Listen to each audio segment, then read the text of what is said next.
देश में corona virus संक्रमण के बीच कांग्रेस नेता और पूर्व वित्त मंत्री पी चिदंबरम ने गुरुवार को केंद्र सरकार पर लगाया आरोप वो कोवैक्सीन, कोविशील्ड और स्पुतनिक वी के मामले को छोड़कर कई महीनों तक देश में कोरोना वायरस के टीके को मंजूरी देने में बेवजह देरी कर रही है। बीजेपी ने दिल्ली की केजरीवाल सरकार पर कोरोना काल में लापरवाही बरतने का आरोप लगाया। भाजपा ने कहा, दिल्ली में कोरोना से जितनी मौत हुई उससे बहुत कम बताई गई। गुरुवार को बीजेपी प्रवक्ता संबित पात्रा ने दिल्ली सरकार के खिलाफ प्रेस कॉन्फ्रेंस की। पात्रा ने दिल्ली में कोरोना से हो रही मौतों पर सवाल उठाया। कहा, दिल्ली के 3 नगर निगम ने 2 महीने के अंदर 34,750 डेथ सर्टिफिकेट जारी किए। इतनी संख्या में डेथ सर्टिफिकेट जारी होने के बाद भी दिल्ली सरकार कोरोना से 9,916 मौत बता रही है। दिल्ली के स्वास्थ्य मंत्री सत्येंद्र जैन ने केंद्र शासित प्रदेश की वर्तमान कोविड स्थिति पर अपनी राय साझा की। स्वास्थ्य मंत्री ने बताया, कोरोना की पॉजिटिविटी रेट में 1% की गिरावट। जैन ने यह भी किया उल्लेख, दिल्ली में कुल 1044 ब्लैक फंगस के मामले आए सामने, अब तक 92 लोग ठीक। उन्होंने कहा, ब्लैक फंगस से 89 लोगों की मौत।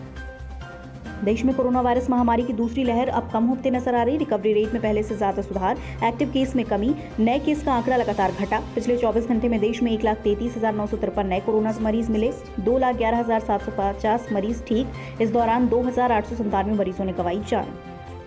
दुनिया में एक बार फिर कोरोना के मामले बढ़ते नजर आ रहे। बीते दिन दुनिया में 4,89,890 कोरोना संक्रमितों की पहचान हुई। इस दौरान 10,952 लोगों की संक्रमण की वजह से मौत। सबसे ज्यादा मामले भारत में सामने आए। यहां 1,33,00,000 लोगों की रिपोर्ट कोरोना पॉजिटिव, 2,897 लोगों की मौत। वर्ल्ड टेस्ट चैंपियनशिप फाइनल के लिए इंग्लैंड रवाना हुई टीम इंडिया के कोच रवि शास्त्री ने बड़ा बयान दिया। कहा, आईसीसी को फाइनल के नियमों में थोड़ा बदलाव करने की जरूरत। WTC फाइनल में 3 मैचों की सीरीज होनी चाहिए। इसके आधार पर विजेता चुना जाना चाहिए। फ्रेंच ओपन 2021 में भाग लेने वाले पुरुष डबल्स के 2 खिलाड़ी कोरोना संक्रमित हुए। इन दोनों खिलाड़ियों को ड्रॉ से बाहर किया। मैच के बीच में ही दर्शकों को बाहर कर दिया। दरअसल फ्रेंच ओपन में दर्शकों को एंट्री दी गई थी, लेकिन फ्रांस सरकार ने देर रात कोरोना के बढ़ते मामलों को देखते हुए कर्फ्यू लगाने की घोषणा की, जिसके बाद दर्शकों को बाहर निकाल दिया गया।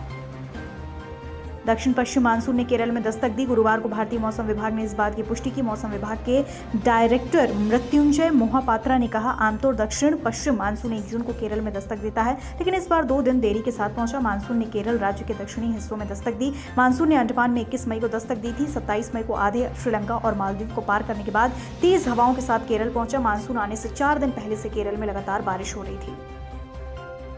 आज सोने के दाम में मामूली गिरावट। गुरुवार को सोना 61 रुपए सस्ता होकर 49,211 रुपए प्रति 10 ग्राम पर पहुंचा। चांदी की बात करें तो आज से 218 रुपए महंगी होकर 71,700 रुपए प्रति किलोग्राम पर पहुंची। एक्सपर्ट्स का मानना है कि इस साल के आखिरी तक सोना 60,000 तक जा सकता है। हालांकि इस महीने अब तक सोना 189 रुपए और चांदी 350 रुपए हुआ महंगा।